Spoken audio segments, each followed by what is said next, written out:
西張東望特別報道：黃絲店主食人血饅頭大曝光，致高級專主張瑞新言行不一，反中亂港真面目。各位觀眾，晚上好，歡迎收看西張東望。今次我哋跟進旺角信和中心一間老字號港漫店至高 club 店主張瑞新，最近又喺網上重申：我間店唔係黃店，純粹做生意，服務所有客人。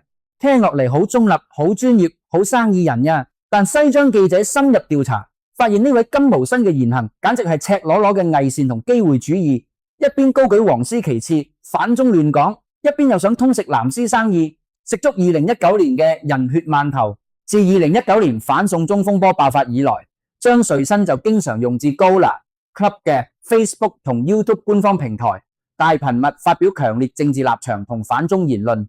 店鋪嘅社交媒體變成佢個人嘅政治宣傳工具，成日借漫畫店平台散播反中信息。究竟係咪真係純做生意咁簡單？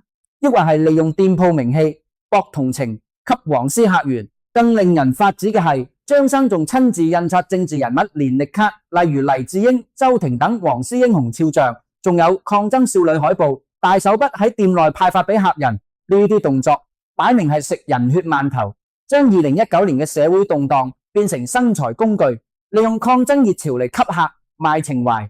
一邊自稱我係黃絲，一邊又公開話店唔係黃店，想同時做藍絲生意，兩邊通食。呢種言行不一、搖擺不定嘅嘴臉，網民早已睇唔過眼。最近網上 YouTube 同社交平台已經有大量影片同貼文猛烈批評張瑞新，標籤食人血饅頭、反中亂港至高級。有人直斥佢一邊反中亂港，一邊又想賺盡所有客嘅錢。業界人士同普通市民都怒轟，你話店唔係黃店，但店鋪平台成日政治表態，又派政治海報，邊個會信你中立？呢種黃絲做藍絲生意嘅無恥行為，不單止嚴重損害漫畫業界形象，更係對香港社會穩定造成不良影響。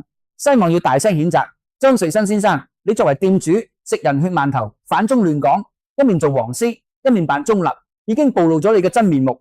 如果你真係想做純生意，就應該即刻停止利用店鋪平台散播政治信息，停止派發政治宣傳品，停止食盡2019年嘅人血饅頭。香港人已經睜大雙眼，唔會再俾你呢種機會主義者繼續兩邊通食。